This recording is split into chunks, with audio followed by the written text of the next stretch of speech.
Saudara, polisi periksa 10 orang saksi untuk menyelidiki kasus CHR, anak perwira menengah TNI AU yang ditemukan tewas terbakar di Lanut Halim Perdana Kusuma, Jakarta.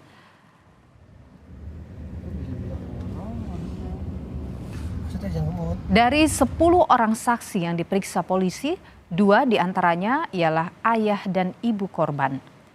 Dari kesaksian orang tua diketahui korban sempat bertemu ayahnya sebelum meninggalkan rumah. Selain memeriksa orang tua, polisi juga meminta keterangan guru hingga teman korban untuk mengungkap motif dari kasus kematian anak perwira menengah TNI.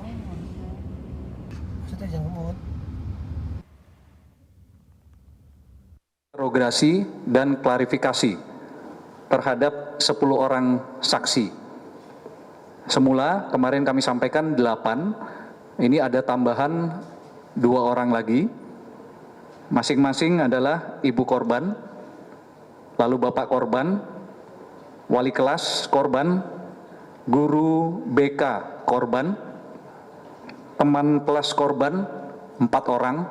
Pukul 18.40 meninggalkan rumah, itu masih bertemu dengan bapaknya masih menemui. Polisi telah mengidentifikasi 18 CCTV. Dari hasil identifikasi, ada 4 CCTV yang merekam aktivitas anak perwira menengah TNI yang ditemukan tewas di pos Lanut Halim. Korban CHR terekam kamera CCTV bersepeda seorang diri ke TKP.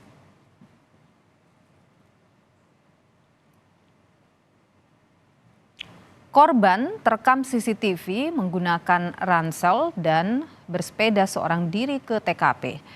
Korban diketahui meninggalkan rumah pada pukul 18:40 dan sempat bertemu dengan ayahnya. Polisi juga menemukan tas dan ransel korban di TKP sebagai barang bukti.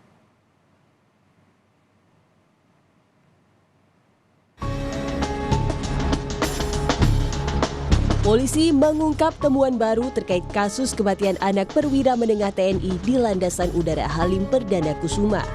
Hasil identifikasi 18 CCTV di sekitar lokasi kejadian, ada 4 CCTV yang merekam aktivitas korban CHR. Dalam rekaman CCTV, korban terekam mengayuh sepeda seorang diri menuju ke TKP. Korban terlihat menggunakan tas ransel. Rekaman CCTV ini sama dengan barang bukti yang ditemukan di lokasi berupa sepeda dan ransel milik korban. Juga dari 18 titik yang diidentifikasi, yang kemarin kami sudah sampaikan pada saat doorstop yang lalu, di sekitar TKP, ternyata hasil analisa hanya 4 titik CCTV yang merekam korban. Dia menggunakan sepeda, jadi sepeda yang kami temukan di TKP. Jadi dia mengayuh sendiri, memang menuju ke TKP itu.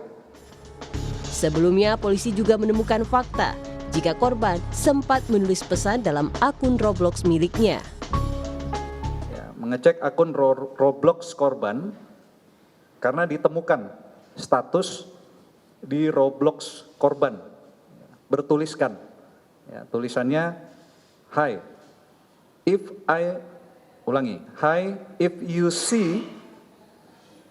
you see this," artinya kalau kamu melihat ini, "I probably already dead." Saya mungkin sudah meninggal. Ini tulisannya. Lalu yang kelima, kami koordinasi dengan Asosiasi Psikologi Forensik atau APSIFOR untuk mengetahui motif daripada kejadian. Sementara dari hasil otopsi yang dilakukan RS Polri, diketahui jika ada sejumlah luka di tubuh korban dan diketahui korban masih hidup saat terbakar. Tim Liputan, Kompas TV.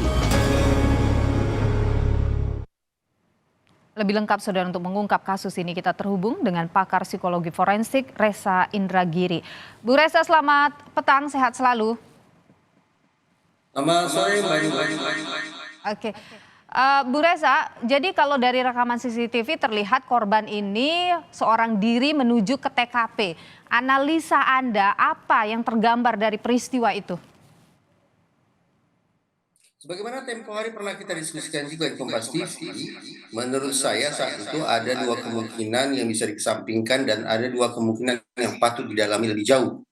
Dua kemungkinan yang dikesampingkan oleh saya waktu itu adalah tentang bahwa almarhum meninggal akibat kecelakaan maupun akibat faktor yang sifatnya alamiah. Sementara dua kemungkinan yang patut didalami adalah kemungkinan almarhum meninggal akibat bunuh diri ataupun akibat pembunuhan. Nah, kalau dari pemberitaan yang saya simak barusan di Kompas TV, boleh jadi per detik ini kita akan mempersepsikan kemungkinan yang lebih besar adalah almarhum meninggal akibat bunuh diri. Tapi tentu saya yakin pihak penegak hukum masih terus mencari alat-alat bukti untuk memastikan apa sesungguhnya menyebabkan almarhum meninggal dunia sedemikian rupa. Oke. Bunuh diri, kenapa Anda berpikir itu adalah bunuh diri? Melihat dari luka ataupun juga kondisi tubuhnya? Gini, tempo hari justru saya sempat berspekulasi bahwa boleh jadi probabilitas atau peluang yang lebih besar adalah kemungkinan akibat pembunuhan. Kenapa? Karena saat itu saya mencoba untuk menelaah dari fakta bahwa almarhum meninggal dalam kondisi tubuhnya yang terbakar hingga 91%. Kondisi tubuh terbakar itu mengingatkan saya pada istilahnya adalah misi kedua kejahatan. Adakah kemungkinan seorang pelaku sudah menghabisi almarhum lalu mencoba untuk menghilangkan jejak dengan cara membakar tubuh almarhum sedemikian rupa? Itu spekulasi terkait dengan pembunuhan. Sementara spekulasi terkait dengan bunuh diri berdasarkan yang saya simak di pemberitaan Kompas TV barusan adalah karena adanya pesan yang terkesan sebagai merupakan kalimat atau pesan terakhir dari almarhum sebelum mengakhiri hidupnya. Dan juga dari rekaman sekian banyak CCTV yang memperlihatkan almarhum sendirian, berarti tidak ada orang lain, bersepeda menuju TKP. Paling tidak dari dua hal itu yang tadi saya katakan menggiring persepsi saya paling tidak per detik ini untuk menganggap justru boleh jadi merupakan akibat bunuh diri. Nah, spekulasi ini tentu saja bisa berkembang sesuai dengan seberapa banyak kemudian alat bukti yang berhasil dikumpulkan oleh pihak kepolisian.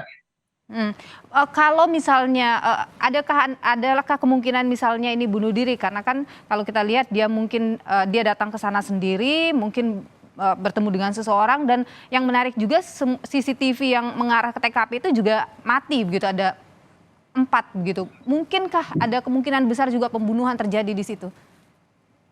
Pembeda antara bunuh diri dengan pembunuhan adalah bisa dipastikan bunuh diri adalah sebuah atau serangkaian perilaku yang mengakibatkan seseorang meninggal dunia sepenuhnya akibat perbuatan dia sendiri. Sementara pembunuhan adalah kematian yang diakibatkan oleh orang lain terhadap seseorang.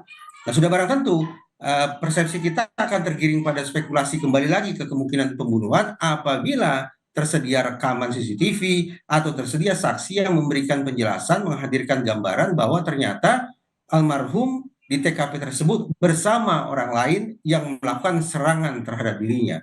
Kalau ternyata tidak ditemukan rekaman CCTV ataupun adanya saksi yang memberikan penjelasan atau gambaran tentang keberadaan orang lain tersebut, maka ya boleh jadi meninggalnya almarhum adalah akibat dari perbuatannya sendiri. Oke, sekarang ini Bu Reza, sejumlah saksi sudah diperiksa termasuk juga orang tua dari korban.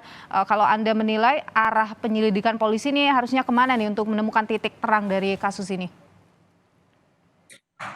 Kalau memang diperkirakan bahwa probabilitas ini bunuh diri lebih besar, maka penting bagi anggaplah dari psikologi forensik untuk mulai melakukan otopsi psikologis.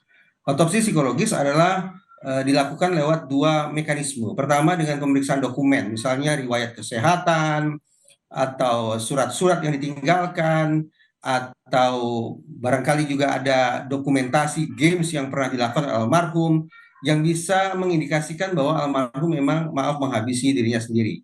Kalau dokumen-dokumen atau file semacam itu tidak tersedia, maka dilakukan dengan cara yang berikutnya, yaitu dengan pemeriksaan terhadap orang-orang yang signifikan, yaitu orang-orang yang dianggap mengetahui tentang kepribadian dan tindak tanduk almarhum, terutama sekali menjelang hari naas tersebut. Apakah tetangga, ataukah sahabat kiri kanan, ataukah sahabat di sekolah, sahabat pena, teman sepermainan di Roblox, atau siapapun itu, orang tua mungkin yang dianggap sekali lagi mengetahui potret kepribadian dan tindak tanduk almarhum yang bisa membantu memberikan petunjuk bahwa almarhum menghabisi dirinya sendiri.